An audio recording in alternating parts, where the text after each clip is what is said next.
కృతజ్ఞతలు ఎందుకు చెప్పాలి? కృతజ్ఞత ప్రేమకు వారధి.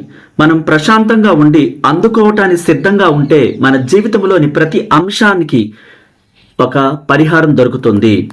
మీరు నిత్యం కృతజ్ఞులై ఉంటే మీకు డబ్బు, సంపద, మీ శరీర సౌందర్యం, మీ మానసిక పరిస్థితులన్నీ అద్భుతంగా ఉంటాయి.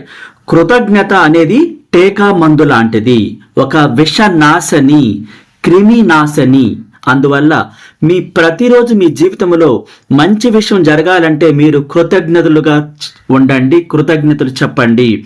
ప్రతి స్వల్ప విషయానికి, అది చిన్నదైనా సరే, నేను కలిగి ఉన్న నగలు కానీ, డబ్బు కానీ, ఆరోగ్యం కానీ, లైఫ్ పార్ట్నర్ కానీ, ప్రతి దానికి, పంచభూతాలకు, సమస్తానికి నేను కృతజ్ఞతలు తెలుపుతున్నాను అంటూ మీకు ఇష్టమైన మాటలే మాట్లాడండి. డబ్బు ఉందని చెప్పండి. డబ్బు లేని స్థితిని ఊహించకూడదు. ఒక ఉప్పెనలాగా మీ మనసులో డబ్బుని ప్రత్యేకంగా చూడాలి.